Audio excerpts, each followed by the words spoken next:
I had always been drawn to the uncharted corners of the world, the places where myths and reality blur into unsettling tales whispered around flickering lanterns.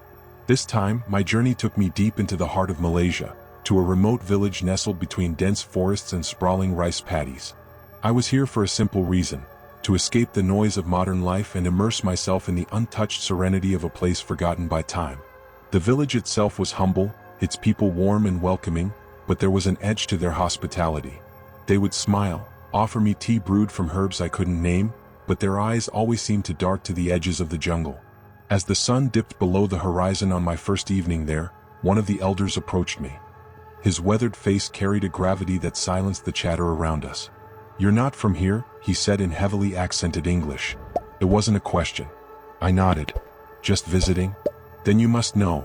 The nights here are not like the nights you are used to." I laughed nervously, trying to brush it off as local superstition. "What do you mean?" His gaze didn't waver. "The Penanggalan," he whispered. "A demon that flies with its head and entrails exposed, hunting those who wander too far or stay up too late. It is not just a story." The atmosphere grew heavier. I glanced around, noting how the villagers had fallen silent, their expressions unreadable but undeniably tense. My pulse quickened, though I told myself it was just the unfamiliarity of the place playing tricks on me. Still, I couldn't ignore the way the elder's words clung to me, like a shadow I couldn't shake. That night, back in my modest hut, I tried to focus on the sounds of nature, the soft chirping of cicadas, the distant croak of frogs. But the serenity didn't last. Somewhere in the depths of the jungle came a sound I couldn't place. A wet, slithering noise, faint but persistent. I told myself it was nothing. The villagers had planted the seed of fear, and now my mind was watering it. I grabbed my camera and started recording a vlog to document the day's events, more to distract myself than anything else. Halfway through I paused. My voice had caught on something, a movement at the edge of my vision. I turned the camera toward the window, the lens focusing on nothing but the darkness outside. There was nothing there, just the faint shimmer of moonlight on the trees. Yet the feeling of being watched was palpable. "Guys," I whispered into the camera, breaking the silence, "I have to admit, this place is something else. The stories the locals tell, well, they're starting to get under my skin. If you're enjoying this journey with me, make sure to like this video and subscribe to the channel. I might need your company tonight." I forced a nervous laugh and set the camera down, trying to convince myself I was overreacting. But sleep didn't come easily. Every time I closed my eyes, I felt that prickle of awareness, like something was just beyond my sight, waiting. The slithering noise came again, closer this time. I bolted upright, clutching the flashlight by my bedside. The beam of light swept across the room, and my rational mind screamed that it was all in my head. But deep down, something ancient and primal whispered otherwise. Outside the window, the jungle loomed, alive with unseen things. I knew I wouldn't be sleeping that night, and as the hours dragged on, I began to wonder, was the elder's warning merely superstition, or was I being hunted by the very legend he had described? The next morning, I couldn't shake the events of the previous night. Though nothing had happened beyond a creeping unease and strange noises, the feeling of being watched clung to me like the humid air. Over breakfast, I decided to seek answers. I found the village elder sitting beneath a gnarled tree, its roots twisted into the earth like frozen snakes. He watched me approach with a knowing look, as if he had been expecting my return. "You heard it, didn't you?" he asked before I even spoke. I hesitated, then nodded. "I don't know what it was, but there was something out there. Can you tell me more about this Penanggalan?" His expression darkened, and he motioned for me to sit. Around us, villagers glanced over, but none joined. Instead, they kept their distance, muttering prayers under their breath. "The Penanggalan," the elder began, his voice low, "is not merely a story to scare children. It is a curse, born of greed and forbidden rituals. Long ago there was a woman, a midwife, who sought power beyond her station. She made a pact with dark forces, trading her humanity for abilities that no mortal should possess. By day she walks among us looking like any other woman. But by night..." He paused, his eyes narrowing as if he could see the creature in the shadows. "At night, her head detaches from her body, dragging her entrails behind it. Her organs glisten wetly in the moonlight, and she floats silently through the air, hunting. The Penanggalan craves blood, but not just any blood. She seeks the weak, the newborn, the unborn, and those too frail to fight. Pregnant women are her favored prey, for their life-giving essence sustains her curse." A chill ran down my spine as he continued. "Her victims are left pale and lifeless, their wounds strange and unnatural. Those who see her describe her head as hideous, her face twisted with malice, her entrails dripping bile as she moves. And her stench? He wrinkled his nose as if he could smell her now. It is like rotting flesh mixed with vinegar and death. I couldn't help but lean closer, morbidly fascinated. How does she hide? If she's so monstrous at night, why hasn't anyone stopped her? She is clever, he said gravely. By day she appears as a healer or a kind neighbor. No one suspects her, until it is too late. Her body remains hidden, a lifeless husk while her head hunts. If someone finds her body and destroys it, she is powerless. But few are brave enough to look for it, and fewer still survive the encounter. The elder's words painted a vivid picture of horror, but I couldn't resist asking, how can you protect yourself? There are ways, he admitted, his tone cautious. Garlic hung at windows, thorny branches around your home, they can keep her at bay.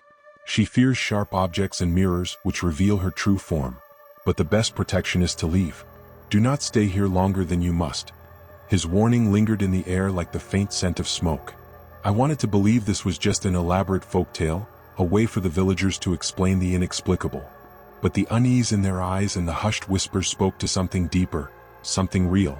Do you think she's here now? I asked, my voice barely audible. The elder didn't answer immediately. He glanced toward the jungle where the trees swayed as if whispering secrets. Finally he said, we always assume she is near. That is how we survive. As I walked back to my hut, his words looped in my mind. The more I thought about it, the more I realized the villagers weren't just living with a legend, they were living in fear of it.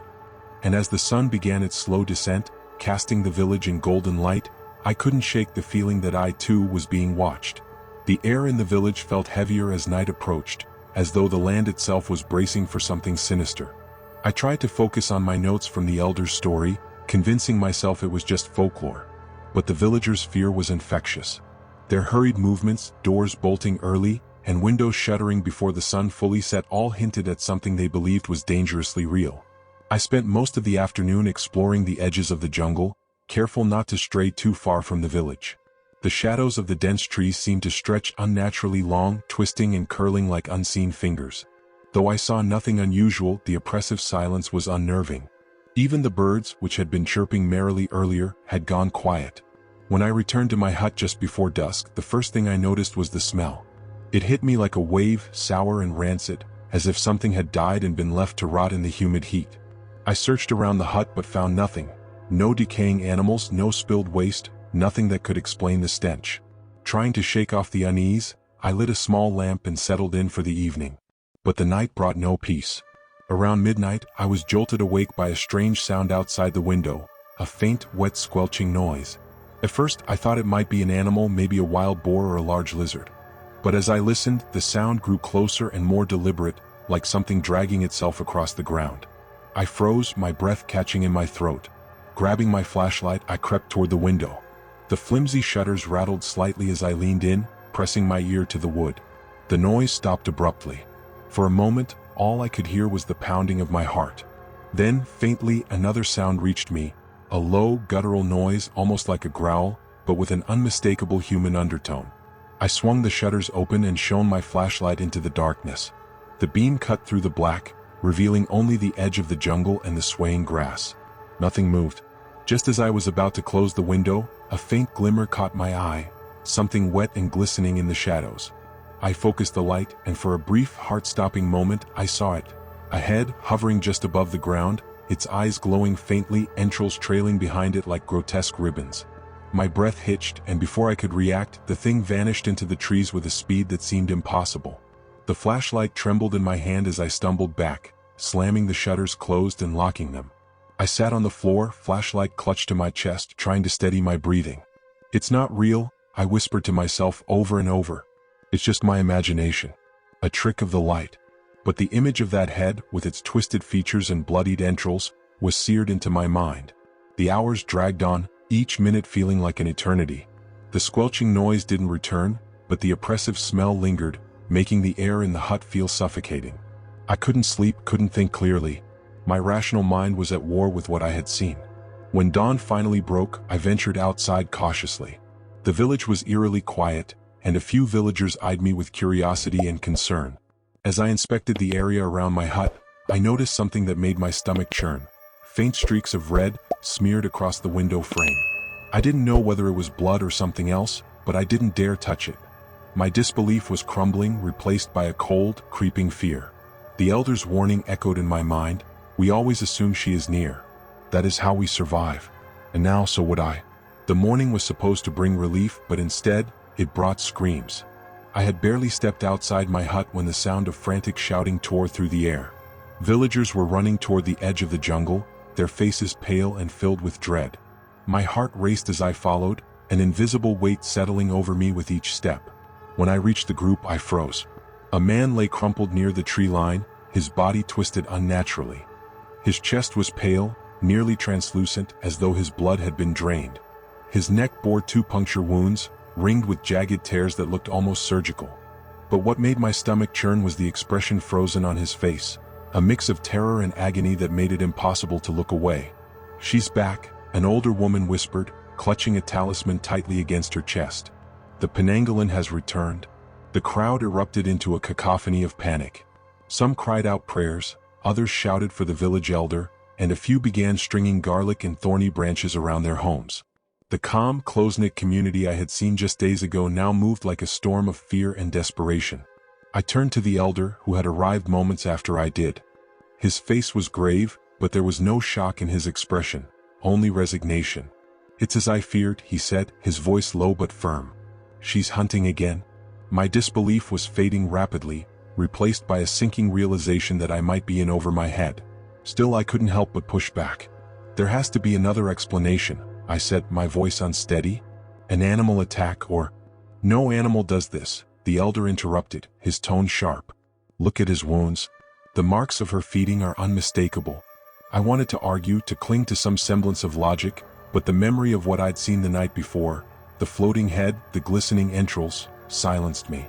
As the villagers carried the man's body away, I pulled the elder aside. "What happens now?" I asked, my voice barely above a whisper. "We prepare," he said simply, "and we survive." The rest of the day was a blur of hurried preparations. Garlic and sharp branches were placed around homes, and mirrors were hung at every window.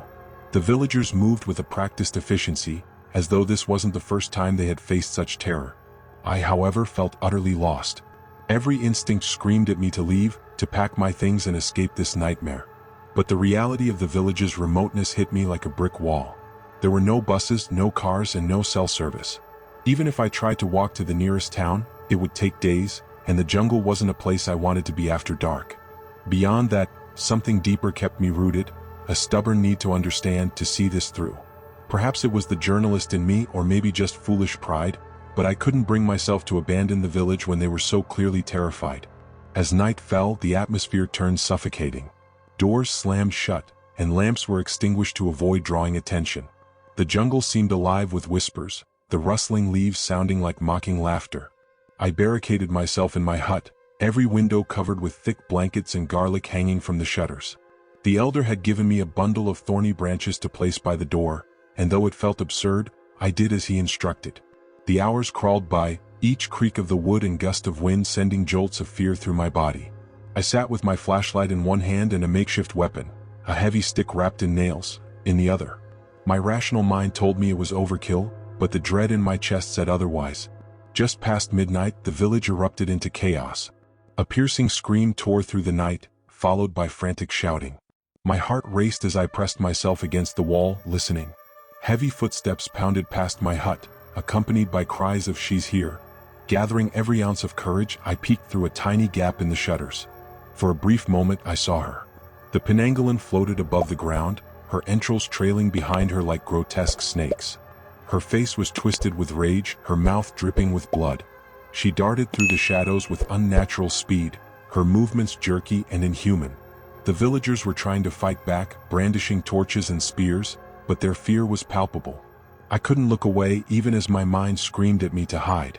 This wasn't just a story. This was real. And now I was part of it. Nightfall descended with an almost tangible weight. The village was unnervingly quiet, every sound amplified by the oppressive darkness. I had followed the locals' advice to the letter. Thorny branches lined my windowsills, bundles of garlic hung by the door, and every reflective surface in the hut had been positioned to face outward. These were supposed to keep her at bay. Yet, as the hours crept by, a nagging doubt gnawed at me. Would it be enough? The elder's warning echoed in my mind. She is cunning. Do not think your precautions make you safe, only prepared. I sat near the center of the room, clutching a flashlight and my makeshift weapon. My heartbeat seemed louder than the night itself. The oil lamp flickered weakly, casting shadows that danced like mocking specters on the walls. Then the stench came. It was sudden, overwhelming, and unmistakable, the same rancid odor I'd encountered the night before. My stomach churned, and I instinctively tightened my grip on the flashlight. The air grew colder, and an eerie stillness enveloped the hut. Even the insects, which usually filled the night with their rhythmic hum, had gone silent. A faint squelching sound reached my ears, the same wet dragging noise that had haunted me the previous night. It was closer this time, circling the hut. I held my breath, straining to listen, every muscle in my body tense. And then a sharp knock at the window. I jumped, my heart slamming against my ribs. Slowly, I turned my gaze toward the shuttered window. The knocking came again, deliberate and unervingly patient. Summoning courage I didn't feel, I crept toward the window, my steps careful to avoid creaking floorboards. I pressed my ear to the shutter, barely breathing. A whisper. Faint, raspy, and chilling. "Let me in?" I stumbled back, nearly dropping the flashlight. The voice wasn't human, it was distorted, guttural, and laced with malice. My hands trembled as I pointed the flashlight at the window, but I couldn't bring myself to open the shutter. The knocking stopped, replaced by a low, guttural growl. Then, with a violent crash, the shutters rattled as something slammed into them. I screamed, falling backward, the flashlight clattering to the floor. Scrambling to my feet, I grabbed the weapon and pointed it at the window, though I doubted it would do any good. The shutters rattled again, but they held. Through the cracks, I caught a glimpse of her, the Penanggalan. Her head hovered inches from the glass, her glowing eyes locked onto mine. Her face was twisted into a grotesque grin, blood dripping from her teeth. The entrails trailing beneath her head pulsated, writhing like living serpents.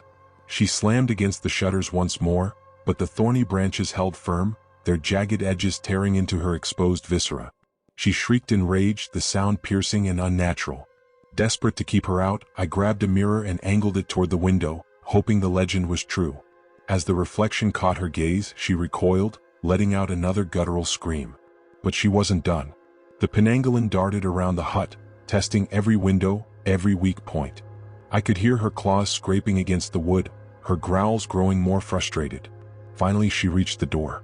The garlic and thorns seemed to hold her at bay, but her persistence was terrifying. The door creaked under her weight as she pressed against it, snarling. I shoved a table against it, praying it would hold. Suddenly, the oil lamp flickered and went out, plunging the room into darkness. Panic surged through me as I fumbled for the flashlight. When I finally found it and switched it on, the beam illuminated the room, and her. She had somehow slipped through a gap in the roof, her head hovering mere feet from mine. Her entrails writhed, dripping with a foul, viscous fluid. Her glowing eyes burned with malevolence as she lunged toward me. I swung the makeshift weapon wildly, striking her exposed organs. She howled in pain, retreating slightly, but she wasn't done. Thinking quickly, I grabbed another mirror and held it up. Her reflection froze her in place, her body convulsing as though the image was tearing at her. Seizing the opportunity, I shoved her toward the open window. The thorny branches ripped into her as she screeched and fled into the night, leaving behind the stench and a trail of viscous fluid. For a moment, the silence returned, broken only by my ragged breathing. I collapsed onto the floor, clutching the mirror like a lifeline. The Penanggalan was gone, for now. But as I stared at the scratches on the walls and the blood-streaked windows, I knew the nightmare was far from over. The following morning was unervingly calm, a stark contrast to the chaos that had unfolded hours earlier. The village was cloaked in an uneasy silence, its people moving about with wary eyes and whispered conversations. My body ached from exhaustion, but my mind was racing, replaying the horrific encounter with the Penanggalan. How could something so monstrous exist? And worse, how could it hide among us during the day? The elder's words haunted me. She walks among us when the sun is high. By night, her true form emerges. I couldn't shake the feeling that the answers were closer than I wanted to believe. The Penanggalan wasn't just a legend, it was someone in this village. Someone I had likely spoken to, perhaps even trusted. I began my search subtly, not wanting to draw attention. As the villagers gathered to mourn the previous night's victim, I slipped away, focusing on what little I knew. The elder had mentioned that the Penanggalan's transformation left its human body vulnerable. Somewhere there was a body hidden, a hollow shell waiting for nightfall. The jungle seemed like the most logical place to search, but as I wandered along the outskirts, my efforts felt futile. The dense foliage offered countless hiding spots. Then I remembered something the elder had said during our first conversation. She doesn't stray far. Her human form must always be close to home. The realization hit me like a bolt of lightning. The Penanggalan wasn't lurking in the jungle, it was right here, hidden in plain sight. Back in the village, I carefully observed the people. Their movements, their routines, anything that might betray the creature's dual identity. Most of the villagers looked equally terrified and exhausted, but one stood out. A woman young and beautiful, yet strangely aloof amidst the chaos. Her skin was pale, her lips tinged with a faint blue as if she were drained of vitality. I recalled a detail from the legend. During the day, the Penanggalan bore subtle marks of its nocturnal transformation. A faint bruise-like ring around the neck, the telltale sign of where the head detached. I tried to get closer without drawing attention. She sat alone near a small shrine, her hands resting idly on her lap. As I circled discreetly, my eyes locked on her neck. There it was, a faint, dark ring, almost imperceptible but unmistakable once noticed. My breath caught in my throat. It was her. As the realization set in, so did the fear. She wasn't just a creature of the night. She was watching me, likely aware that someone would try to uncover her secret. A shiver ran down my spine as I thought back to the previous night's attack. Had she known I was inside the hut? Had she been testing me? I needed proof, something that would confirm her identity beyond doubt. But how could I gather evidence without tipping her off? That evening, as the sun dipped lower, I decided to take a risk. I shadowed her from a distance, watching as she disappeared into her modest hut. If the legend held true, her transformation would require preparation. Somewhere in that hut, her hollow body would lie in wait for nightfall. As darkness approached, I crept closer, heart pounding in my chest. Through a crack in the wooden slats, I peered inside. What I saw sent a chill through me. She stood in the center of the room, her back to me, performing some sort of ritual. Candles flickered, casting grotesque shadows on the walls. Then, with deliberate precision, she unwrapped a scarf from around her neck, revealing the bruised ring in full. My stomach churned as she reached for a jar of thick, viscous liquid and began applying it to her neck. The elder's words echoed in my mind. She uses oils to ease the detachment. This was it. This was the proof I needed. But as I turned to leave, my foot caught on a loose rock. The sound, though faint, was enough to shatter the silence. Her head snapped toward the window, eyes narrowing with an inhuman intensity. I bolted, my heart hammering as I sprinted back toward my hut. I could hear her steps behind me, quick and deliberate. She wasn't chasing me, yet, but she knew. The Penanggalan was aware of my discovery, and now the hunt would begin. The night descended with an oppressive silence, broken only by the rustling of leaves and the occasional distant cry of a nocturnal creature. I sat in my hut, every nerve on edge, every sense heightened. The villagers had gone quiet, retreating to their homes, fortifying their doors and windows as best they could. They knew the Penanggalan would strike tonight. And now, so did I. This time I wasn't just prey. I had a plan, reckless and desperate, but a plan nonetheless. The elder's advice replayed in my mind as I prepared. To destroy her, you must destroy her body, he had said gravely. Without it, she cannot return to her human form. Armed with a makeshift torch, a sharp blade borrowed from one of the villagers, and a pouch of salt and spices, items said to weaken her, I set out under the cover of darkness. My goal was clear: find the Penanggalan's hidden body and end this nightmare. The jungle seemed alive around me, every shadow a potential threat. I moved swiftly but cautiously, retracing the steps I had taken earlier in the day.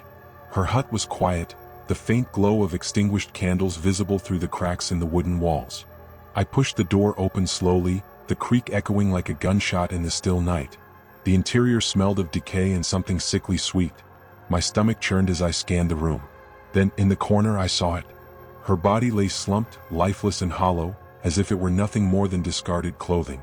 The skin was pale and waxy, and the chest rose and fell ever so slightly, as though it were waiting for its gruesome reunion. I moved quickly, pouring the salt and spices over the body, whispering prayers I didn't even realize I knew. The elder had said this would prevent the Penanggalan from reattaching. My hands shook as I raised the blade, aiming for the heart. But then I heard it. The sound was faint at first, a wet, slithering squelch, but it grew louder, closer. My blood ran cold. She was here. The door slammed shut behind me and a horrifying laugh filled the room. Turning, I saw her, her head floating mid-air, glowing faintly in the moonlight. Her viscera hung below, glistening and pulsating, dripping a dark, viscous fluid onto the floor. Her eyes burned with a malevolent intensity as she hovered closer. "You shouldn't have meddled," she hissed, her voice a guttural rasp. Adrenaline surged through me and I swung the torch wildly, the flames casting grotesque shadows on the walls. She recoiled, snarling, her entrails twitching like snakes. The room became a battleground. I dodged her lunges, her fangs snapping dangerously close to my face. Each swing of the torch pushed her back, but she was relentless. My heart pounded as I realized she was toying with me, wearing me down. I had to act quickly. With a final burst of courage, I lunged toward her body, the blade in my hand glinting in the flickering firelight. She let out a blood-curdling scream, realizing my intent, and flew at me with terrifying speed. Her entrails wrapped around my arm, burning like acid. I bit back a cry, thrusting the blade downward with all my strength. The moment the blade pierced her chest, an otherworldly shriek filled the air. Her head reeled backward, the viscera writhing in agony. The smell of burning flesh and spices filled the room as her body convulsed violently. And then, silence. I stumbled out of the hut as dawn broke, the first rays of sunlight piercing through the jungle canopy. My arm throbbed with pain, and my mind was a whirlwind of fear and exhaustion. The villagers gathered cautiously, their expressions a mix of relief and horror when I recounted what had happened. But as I spoke, a chill ran down my spine. I couldn't shake the feeling that it wasn't over. That somewhere, somehow, the Penanggalan's curse lingered. Weeks later, back in the safety of my home, I still felt it, that unshakable sense of being watched. Every shadow seemed to hide something sinister, every creak of the floorboards a reminder of that night. And then, one evening as I stared into the mirror, I noticed something faint on my neck. A faint, dark ring, almost imperceptible. The Penanggalan always leaves its mark. Some legends are better left alone. Some truths are too terrifying to uncover. But if you ever find yourself in a remote village and someone warns you about what comes at night, listen. Do you think the Penanggalan truly met its end, or could its curse have found a new host? Let me know your thoughts in the comments below. And remember, the darkness hides more than just shadows. Stay safe.